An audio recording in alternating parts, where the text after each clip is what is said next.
Welcome back to another episode of Debatable with your host, Nina. That's me, I'm Nina. I'm here because I wanted to yap a little bit about comparatives. In the last episode, I talked a lot about framing and how that is basically one of the main tenets for persuasion. And now I kind of want to do a deep dive into how to be good at debate beyond your own speech. And this is where you have to actively start taking into consideration what everyone else is saying. I'm going to give a little bit of a background of why I decided to do this, and I will put a timestamp in case you just want to jump straight into the lesson portion of this. But essentially, for the past few months, I have been busy in preparation for upcoming tournaments for the Philippine national team. So, if you're not aware, after many years of being in this industry, I have found myself in the position of being the team manager for the World Schools Philippine team or the national team. We are the official representatives to the global stage. Every country for the World Schools Debate Championship can only send one team, and I'm in charge of that one team. But I have not been doing the active coaching of it. I've been mostly doing the paperwork. I've been doing like the managing side of things. I do have a fabulous roster of coaches that allow me to just not think about that side of things. But I will be judging for the Asian Championships that are happening in Vietnam this June as the team tries to defend their championship this year. And we are going to join the World Schools Debate Championship, which is going to be hosted in Kenya this coming July. And in my progress and process of relearning what is good debate and how to judge those good debates, I have come to the realization that certain things have kind of slipped from the radar of the different debate circuits. Of course, this is just like my personal assessment. I don't claim to represent all of debating, nor do I claim to see all of the moving parts of it. But given how long I've been here, I have noticed the shift in trends, the shift in strategies, and generally what we call a meta in debate. And I mean, objectively, given how old I am, and I'm not gonna do an age reveal right now, but I am old. I've been hearing that people consider me out of meta, which is valid to some extent. But at the same time, my hot take here is that you can never really truly be out of meta because meta is individual, I suppose. It's also driven by the culture of your debate circuit. So Philippine meta is different from the wider Asian meta. It's very different from East Asian meta. There's also different strategies and styles per country. And even if you zoom in the Philippines, there are also different ways people debate within their own region, within their own city, within their own debate institution, all that. But I do think there is something common that we need to start reintroducing and emphasizing again in debate, which is a comparative. In the last episode, we talked a lot about framing, and I still stand by that. Framing and how you introduce a topic and how you introduce an argument will make or break your speech, similar to how marketing works, where you have to first introduce a very compelling problem and then introduce your solution in the form of a product. I do think that debate adds an additional layer. Like you're not just selling a product in debate, you are selling a particular product, aka your side, but you are selling it in opposition to another person's product or another person's idea. Hence, debate is a very comparative sport. And since I'm training again to judge, I want to introduce or reintroduce what I think good comparatives ought to have or what good comparatives have. And these are things that I feel a lot of people need to emphasize a little bit more. The reason, and this is not to say everyone is wrong and everyone's doing debate wrong, but I think due to how the debate circuits have evolved through the years, and everything's online or majority of the things are online, trainings are online. We don't have a lot of the community aspect of it anymore besides joining competitions and maybe training with your own institution. But the strategies of people when they are training have shifted into like more individualized development and individualized training. And that means a lot of people focus on how to improve their arguments, how to make things sound more persuasive, how to pack more ideas into the same time that everyone is given. And while all those are well and good, I do think that it has kind of reduced our prioritization of comparatives, and it has kind of, let's say, it kind of made us forget that there is an opponent that we have to deal with, and that a lot of your speech will have to actively deal with what your opponents are saying. And as much as you can refine your preparation time, as much as you can refine how you are saying your speech and how fast you speak and how well phrased everything is, I think most of the debating actually happens in real time. Most of the debating cannot be prepared for, because as much as you try to anticipate what your opponents will say, you still need to listen to what they are trying to say, what they are actively saying, and then adapt to that. So with comparatives, that means you are actively taking what your opponent is dishing out, and you're either co-opting it so that it becomes your benefit, you're trying to negate what they are saying, or you're trying to compare both products like you are giving like a product review on a YouTube channel. So how does that work? I think in comparisons and comparatives, there are basically three things that you need to do. So let's give an example motion. Let's say your motion is like, I should have probably prepared this ahead of time, but your motion is something like, as the feminist movement, you will not allow cis het males in the discussions regarding what your strategies are. So this is a very classic motion. I've done this like a bajillion times when I was debating. It's still something that I actively teach to my younger students. Um, but one of the main things that you can do, right, is as a proposition, you can give different reasons for why women need to be empowered in these spaces, why they would have better approximations of what the problem are. They would probably have better ideas of what the movement should do. And while all of those arguments are well and good, and you can even give like structural reasons for why that's the case, why women are the best people to talk about it, you can even give structural reasons for why men are not capable of that in-depth analysis given their exposure to the patriarchy. Maybe you give your own structural reasons, like their culture they grew up with, the education they grew up with, maybe even religion if they come from a religious country, etc. But those aren't enough, because you still need to do these three things. The first thing you have to do is prove some level of mutual exclusivity. And if you've listened to older episodes of Debatable, I probably talked about this a lot.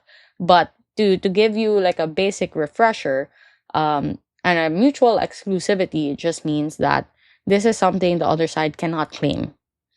This is like a unique benefit to your side. It means that when you are comparing the both versions of the world, this is something that you only have in your side. So when you're doing that comparative, that level of comparative, this is really where you have to highlight why your side has something and their side doesn't. So if you want to argue that women would be more likely to do better deep dives on the problems of feminism, you have to actively compare why that can't exist on the side of opposition. So it's not enough to just say that, like men are there and they're not good at it and they suck at it, etc. But a better way to do it is to prove that, with the presence of men, as much as women are competent and capable of speaking their minds, there might be some things like self censoring. There might be things, for instance, of women objectively having to share their speaking time with the men in the room, especially in meetings or areas where there are referenda, etc. So those are the things that you can highlight to emphasize that the mutually exclusive thing that we have, at the very least, is that women have more time in the spotlight. Women have more speaking time. They have more space to speak their minds, to express their problems. They do not have to take into account the feelings of the men in their vicinity. They don't need to actively go out of their way to reach out to the opinions of men and include them in the conversation.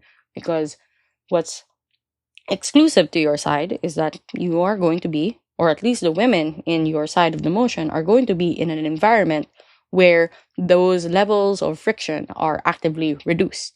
And then here you have to make some concessions. Like, obviously, even within the feminist movements, there would still be debates. There is a spectrum of women and their prioritizations. There are conservative women, there are very progressive women, there are even extremist sides of like feminism that exist. But you could argue, like, what's mutually exclusive is that those conversations are happening in the absence of men. That those conversations actively revolve around a baseline understanding of what women's issues are without having to accommodate actively the men that exist in your vicinity. And here I just want to like interject. If you're not sure what mutually exclusive means, it just means like it's a concept in logic where two or more events cannot occur or exist at the same time, right? So they are mutually exclusive or disjoint events. So if something happens, the other can't happen. So you have to make an active effort to prove that having women speak up to this degree cannot exist in the world of your opponent, cannot exist in a world where men actively have to be in that space, whether they are allies, whether they are not good allies, all that. So that's step one. You have to prove some level of mutual exclusivity. The more exclusive you're able to prove it, the more analysis and reasoning you can give for why, then the better that you are doing in that first step. So that's the first thing.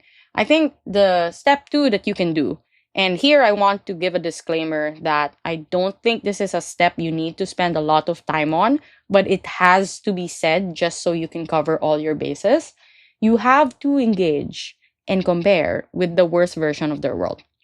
So this is the part that a lot of people find easy because this means you're going to emphasize why men aren't good allies or why they are likely to be disruptive. So here you are kind of allowed to highlight how things can go wrong, like actively going wrong. So you could say a lot of men, for instance, will be antagonistic to certain claims that feminists will make.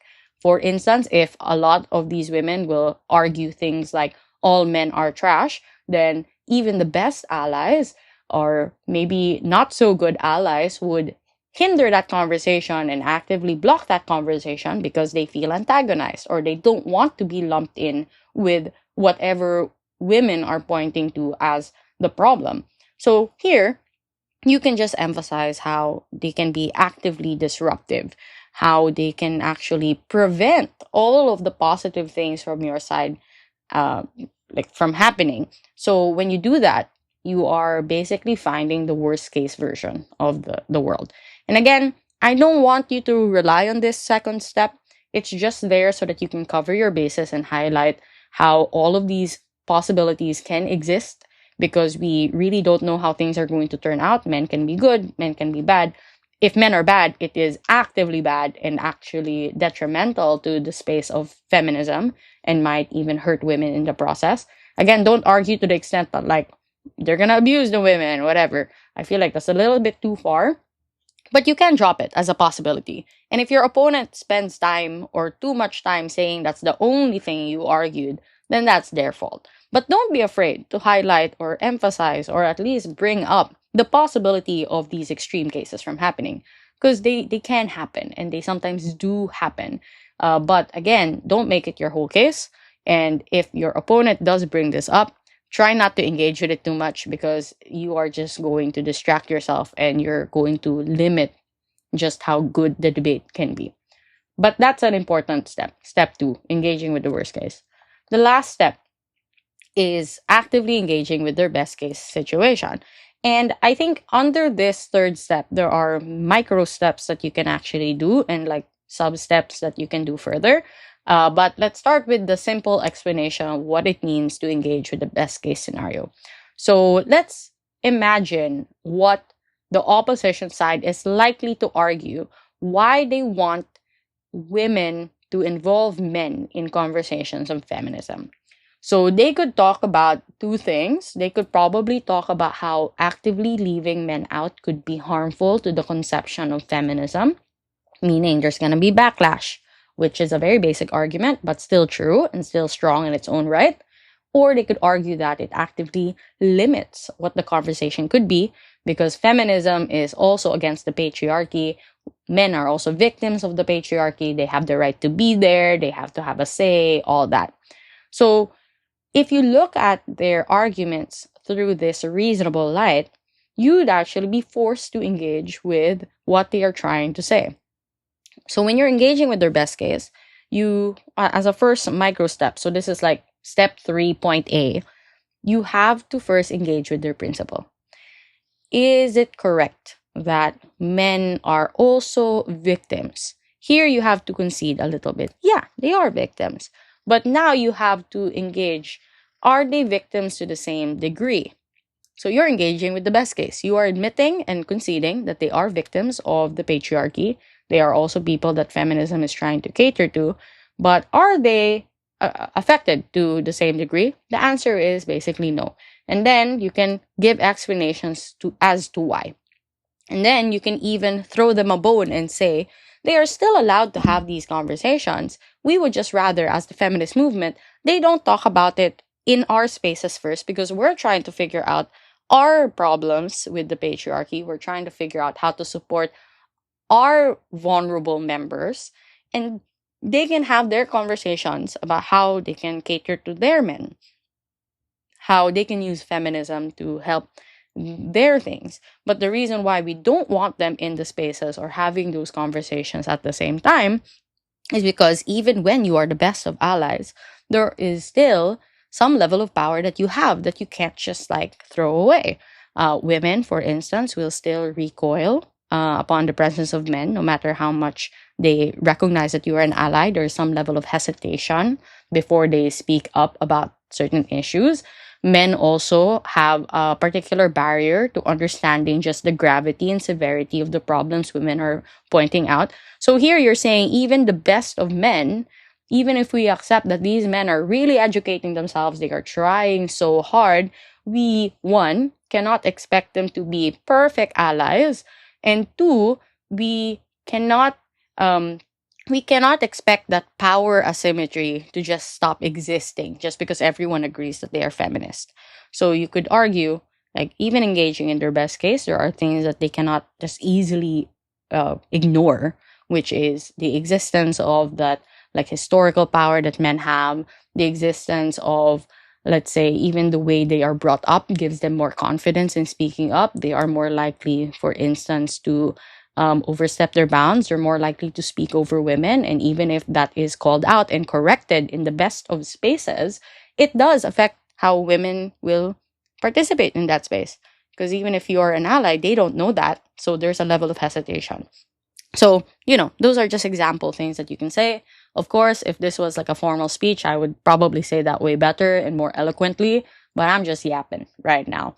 That's the first thing, right? Like, step 3.A is, what was that again? I should really write these things down. But basically, you are engaging with why there are active hindrances to them actually getting that best case scenario. You're engaging with the principle, right? Like, they are, no matter what, they do deserve to be there, but it does not reduce or take away the fact that there is a level of power that they have that they can't just ignore.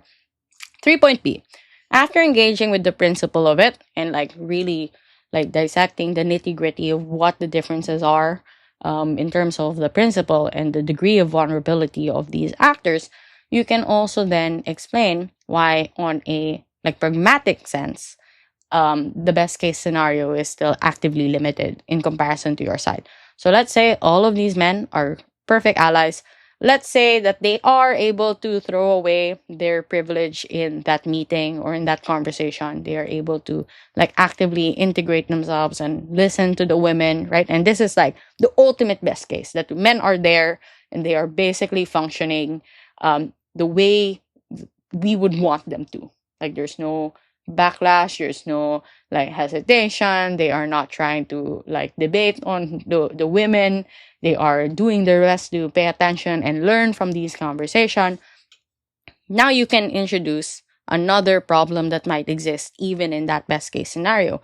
In a practical sense, we could say that there's just too many conversations happening at the same time. that by mixing the women's problems with the patriarchy with the men's problem with the patriarchy, you're basically bloating up the problem, which makes it harder to address specifically how we deal with these things. Because if we try to deal with it as a collective, we might miss out on particular nuances. So, for example, if we're trying to deal with rape culture, which objectively does affect both parties, regardless of what their gender is, we might be missing a lot of like specific cultural nuances that exist for how, sorry, trigger warning, by the way, like how these grievances affect women in comparison to men. Or we, like, you could even argue in the best case, right? They face the problem differently. They might face it to the same degree. Like, even if we can see that they are affected in the same exact way, like the severity of it, the trauma that comes with it, it manifests differently. It manifests differently for women. We could argue women are kind of forced to hide their traumatic events. It becomes very like internalized. They process it through very covert means. They mask a lot of their concerns. Men, let's say, a lot of them do also isolate themselves, but a lot of them turn violent. A lot of them like are told by culture to express their rage differently. They address the problems in a different way.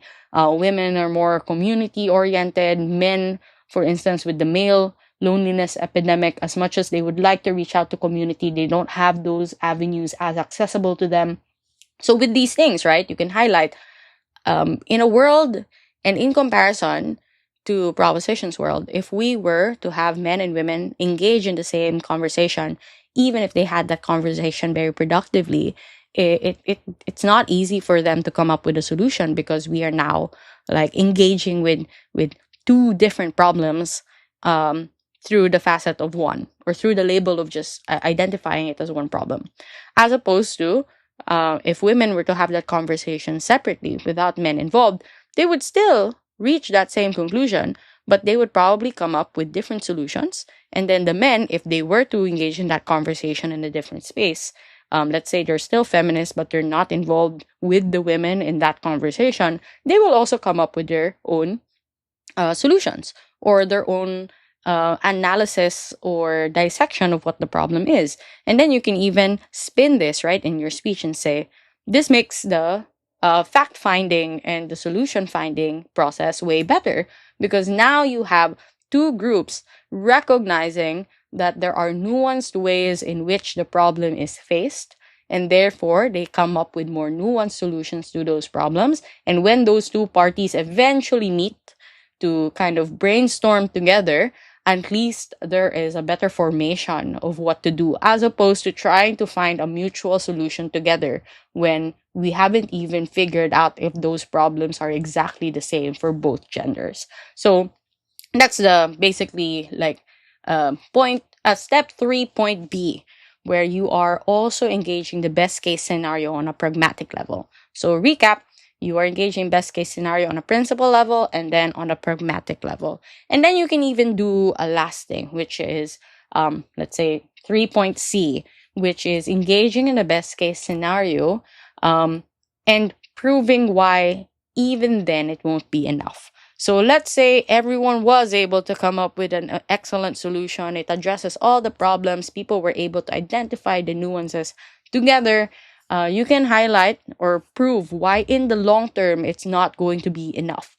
That the process itself actively hinders our ability to execute what we want to happen in the long run.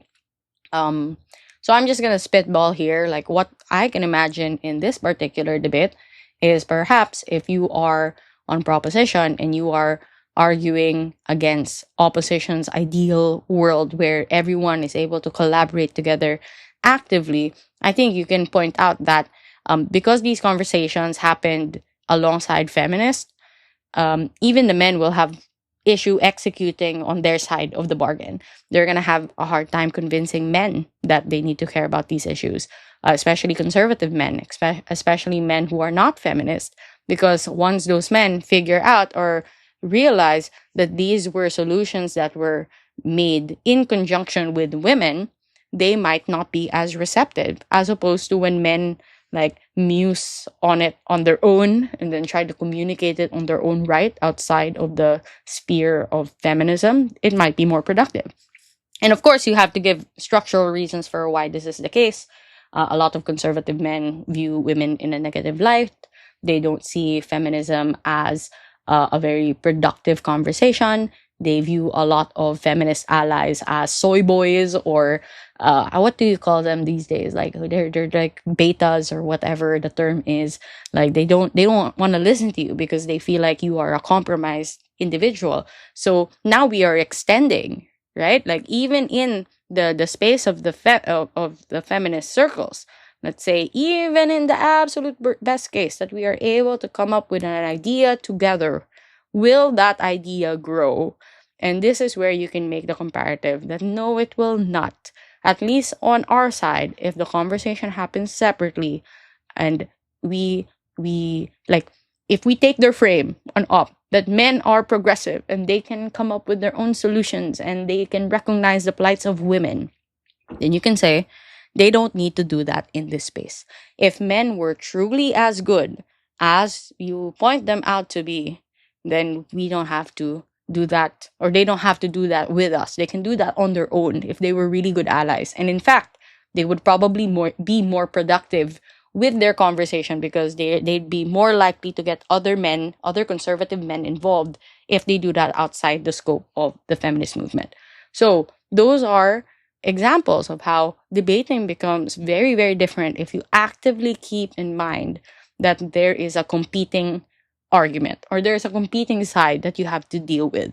So basically, in summary, right, the three steps are: one, you prove mutual exclusivity; number two, you highlight the worst case scenario that can happen on their side in comparison to yours; and then step three is engage with their best case, engage with their best case principle, engage with their best case pragmatic, and engage with their best case and blow it up to either a long-term timeline or to involve more actors and see how it will interact in that sense. So that's how I would do comparatives. And I just gave a motion to kind of highlight how that would work. Of course, if this were going to be a debate, like I mentioned, this is going to actively shift based on what people are arguing. But do make it a practice that you're thinking in terms of their best case. You don't want to actively or always antagonize your opponent because, one, that is like very basic, right? It's very it's too easy to just try to argue on who's worse. Like who will get their benefit, who will not get their benefit. But I think the game becomes much more fun when you actively throw bones and you're trying to see where there might be alignment. You're trying to see every point in which their argument can go wrong, and not just stopping at the first level, but trying to see how deep you can get into their model and their frame and point out all the areas it can go wrong. In terms of like the flow charting, which I did like a few episodes back, it means like at every point of their argumentation, you're going to point out why it could go wrong. And you're not just saying like, oh, it will never happen. You're proving why even if step one happens, step two can't happen. Even if step one and two happen, step three can't happen. What if step one, two, and three happen? Why can't step four happen? So you're trying to identify the roadblocks that exist on every possible point of their case. And when you do that, one, you are being comparative, but two, it is showing that you are making active efforts to actually deepen the discussion of the debate, that you don't just want to stop it on like one line of analysis, that you're like reaching out to their side. You are actually entering their frame and then showing why they can't win on that. So yeah, that's the that's the lesson. That's the yap I wanted to do. So I, the main episode's done. I do want to say that I know I haven't been consistent, and that's because debatable is not like a business to me anymore. I have long given up on my business dreams, so it really just is a platform for me to share. Like I get nothing from this. But I do want to be more consistent because I do genuinely enjoy doing things like this, and it keeps my brain sharp, especially since as a team manager for the national team, I I expect I'm going to be here for a longer period of time. I'm probably going to stay in the debate industry for a while longer. And while that happens, I want to keep myself sharp. I want to evolve my ideas. I want to share my ideas. I want to get corrected on my ideas. I want to see where people are changing their ideas. Because whatever my next step is, whether I enter politics or enter like the business world or corporate, or if I don't know, if I become a nomad, I'm pretty sure that everything I learn here will still be useful to me to some degree. So, anyway, I'm trying to be more consistent with episodes. I'm trying to figure out how I can do that given my busy schedule. And I think, one, I will probably just record more voice notes. I think the rise of short form content and like video content and the fact that Spotify allows videos now has really pressured me to be on camera all the time when I realized that as a podcast, people have still been listening to me regardless of whether they've seen my face or my co-host face or the people I've interviewed face, right? So I'm trying to like not allow the perfectionism and the complexity to boggle me down, but it's really hard to do that given, like it does reflect in the numbers. That if there's a video people are going to watch, the algorithm will kind of um, promote it and reward it a bit more. But an idea I had, which I wanted to share, was I was thinking if I had like a live stream recording session once a week, let's say like Friday nights, I'm going to turn on like a Zoom call or a Discord call, and people are just allowed to join in and chat with me while I record my episode. And hopefully that will motivate me to record more consistently. And it's a way for me to also know what people want me to talk about. Because if you're actively chatting with me, that means I get to actively engage and I get to kind of have a better vision of what people want to hear, what people want to learn, what people want me to do. So, for instance, people have asked me to do more case builds, but I don't know what motions are relevant or what people want me to case build about. So, hopefully, with that kind of setup, it can be more interactive and we can revive the debatable community, because I remember before there were quite a lot of you on my Discord server. But now, like most Discord servers that exist in the world, there's just a lot of like spam bots that are selling like OnlyFans. Don't do that. I mean, I know you guys don't do that, but it's kind of hard to maintain a server. But let me know if that's a idea that interests you. If you would like to be part of that, or if you think that would like get you excited to hear episodes again. But anyway, that is it for today's episode of Debatable. Thank you for listening, and I will see you in the next one. Bye bye.